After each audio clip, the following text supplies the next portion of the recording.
बिहार के महाविद्यालयों में निजी कंपनियों और ट्रेडर्स द्वारा प्राध्यापकों की बहाली के फैसले के विरोध में मधेपुरा में NSUI, AISF और आइसा ने संयुक्त रूप से मुख्यमंत्री नीतीश कुमार का पुतला दहन किया।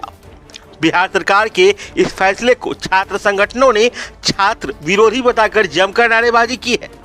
प्रदर्शन का नेतृत्व कर रहे NSUI जिला अध्यक्ष निशांत यादव ने कहा कि निजी कंपनियों द्वारा महाविद्यालयों में प्राध्यापकों की बहाली उच्च शिक्षा को बर्बाद कर देगी।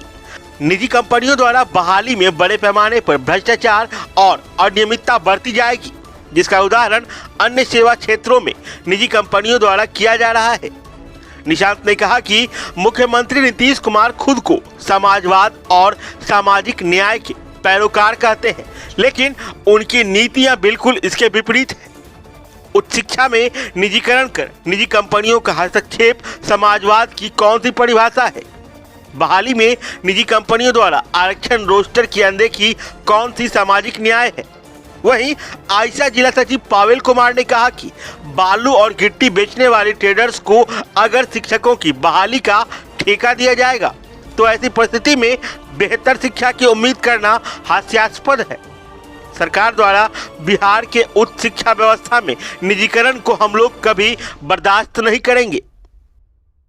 आज बिहार सरकार जिस प्रकार की नीति बना रही है वह बिहार के तमाम विश्वविद्यालय और कॉलेजों को बर्बाद करने की नीति है। हम कह सकते हैं कि यह सरासर पागलपन है। यह उच्च शिक्षा को बर्बाद करके रख देगा।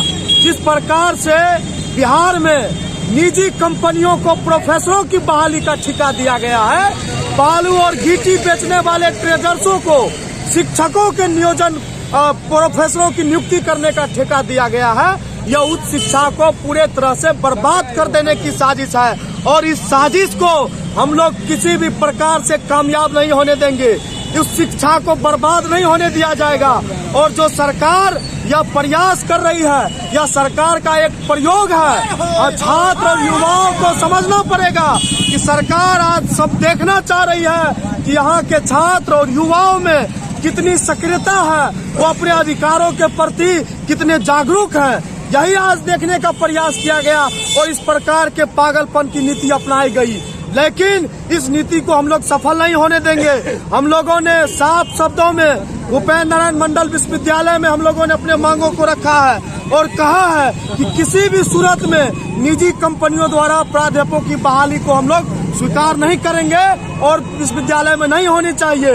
उसके साथ साथ बिहार सरकार के खिलाफ भी हम लोग चरणबद्ध आंदोलन का आज से आगाज किए हैं और जब तक सरकार अपना यह नीति वापस नहीं लेती है तब तक यह आंदोलन चरणबद्ध रूप से जारी रहेगा। आप सभी अभी जान रहे हैं जो प्राध्यापक की बहाली आई है, जो टेंडर पे हम लोग हमेशा से निजीकरण का विरोध करते आ रहे हैं। जो तेजस्वी यादव हम बोल रहे थे कि हम जैसे ही आएंगे सत्ता में 10 लाख सरकारी नौकरियां देंगे, आखिर क्या उनपे भी आगे अभी गठबंधन की सरकार है, उन्हें सोचनी चाहिए। जो हम प्रोफेसर की बहाली कर रहे हैं, जो उच्च शिक्षा के लिए हम शिक्षक बहाली कर रहे हैं, वो क्या टेंडर पे पढ़ाएंगे? कैसी नियुक्तियां होगी? क्या उसमें क्या रोस्टर की पालन नहीं हो रही है? उसमें आरक्षण की बात नहीं है, किस आधार पे क्या जाएगा?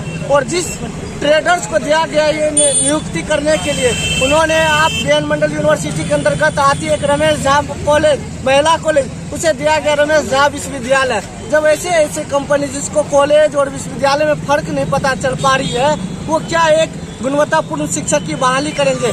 हम बिहार सरकार से मांग करते हैं, आपने जो ये निजीकरण का अपनाए हैं, आप ये निजीकरण करना बंद करें और उस शिक्षा में जैसे पूर्व बहाली हो रही थी, आप उसी तरह बीपीएससी के थ्रू बहाली कराएं।